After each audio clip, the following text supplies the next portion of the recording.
د حمید کرزي په باره کې ځینې پټ رازونه چې هیڅوک نه دی ترې خبر. که غواړئ چې ترې خبر شئ راپور تر اخره وګورئ. حمید کرزی د عبدالاحد کرزي زوی او د خیر محمد کرزي لمسی دی. پلار او نیکه یې دواړه د پوپلزیو د قام متنفذین وو. عبدالاحد کرزی په 80مې لسیزه کې د افغانستان د ولسي جرګې د رئیس مرستیال وو. په 80مې لسیزه کې پلار طالبانو په کویټه کې وواژه. د حمید کرزي نیکه د افغانستان د خپلواکۍ جګړو او تر هغې وروسته مبارزو کې ډېر لوبېدلی دی. یو څه وخت د افغانستان د سنا مجلس مرستیال و. حمید کرزی په قام پښتون دی. د 1436 لمریز کال د جدي په دریمه چې د 1950 زیږدیز کال د ډسمبر د 24مې سره سمون خوري د کندهار په کرز کلي کې زیږېدلی دی. 6 وروڼه او 1 خور لري. 10 کال کې ترور کړ. په 1999 زیږدیز کال کې له زینت قریشي سره واده وکړ. ښاغلی کرزی یو زوی او 3 لوڼې لري. زوی یې میرویس او لوڼې یې نازو، مللی او مروه نومیږي. د یادونې وړ ده چې پر آس سورلي یې خوښیږي. د 2001 زیږدیز کال د ډسمبر له 22مې د 2014 زیږدیز کال د ډسمبر تر 20مې د افغانستان ولسمشر و. تر برهان الدین رباني وروسته ولسمشر شو چې کریم خلیلي، قسیم فهیم او احمدضیاء مسعودي مرستیالان وو. د 2001 زیږدیز کال د ډسمبر له 22مې د 2014 زیږدیز کال د ډسمبر تر 20مې د افغانستان ولسمشر و. تر برهان الدین رباني وروسته ولسمشر شو چې کریم خلیلي، قسیم فهیم او احمدضیاء مسعودي مرستیالان وو. تر ده وروسته محمد اشرف غني د افغانستان رئیس جمهور وټاکل شو. حمید کرزي لومړنۍ او منځنۍ زده کړې په کابل کې کړې دي چې لومړنۍ محمود هوتکي، منځنۍ او لیسه دوره یې په سید جمال الدین افغان او حبیبي علي سوکي پای ته ورسولې. لوړې زده کړې په هند کې د هیماچال پرادیش په سملا پوهنتون کې د سیاسي علومو او نړیوالو اړیکو په برخه کې کړي دي. فوق لیسانس سند لري. پر اردو، دری، انګلیسي او پښتو برلاسی دی. فلسفه مطالعه کوي او دا ډول مطالعه خوند ورکوي.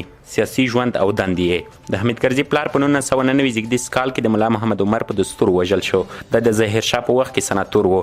له قومي پلوه ښاغلی کرزی په کندهاریانو پورې اړه لري، خو له کورنیزه پلوه ظاهرشاه ته ورنږدې دی. د له ظاهرشاه خپلې اړیکې ساتلې وې او د هغه اصلي یا رسمي مشاور و.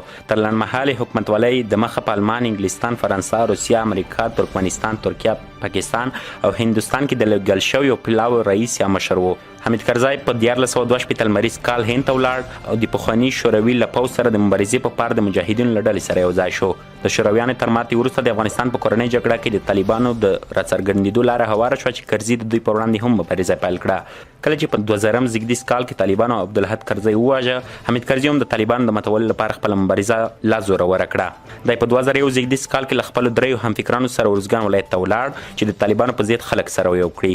حمید کرزی د 2001 زیږدیز کال د ډسمبر پر 15 د بون المان د مهمې ناستې پر بنسټ د افغانستان د موقتې ادارې ریاست واخیست. تر لږ وخت وروسته د 2002 زیږدیز کال د جون پر 14مه د لویې جرګې له لوري د افغانستان د انتقالي لیکدیز حکومت رئیس شو.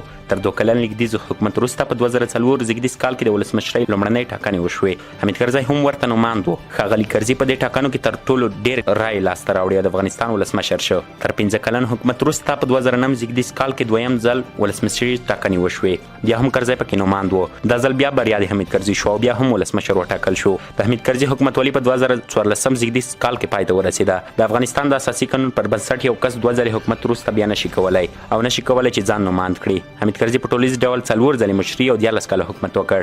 د ده په 14 کاله حکومتولۍ کې خورا ستونزې او خنډونه چې پر لاره و جوړ شول.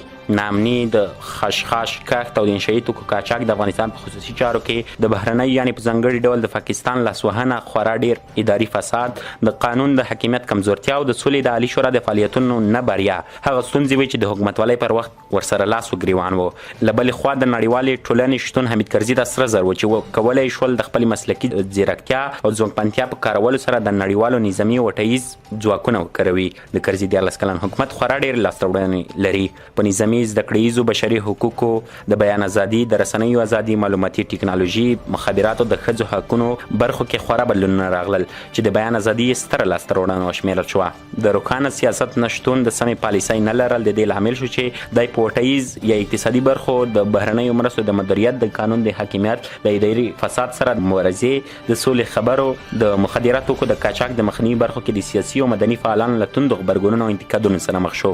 د کرزي د دوران بله ستره لاسته راوړنه د قومي تعصبونو کمول او ورسره مبارزه وه. دا و د حمید کرزي په اړه ځینې په زړه پورې معلومات. که تاسو په دې هکله کوم نظر لرئ موږ ته یې کولی شئ په کمنټ کې په ازادانه ډول ولیکئ. تر بلې ویډیو مو په لوی الله جل جلاله سپارم. ډېره مننه. ښې چارې.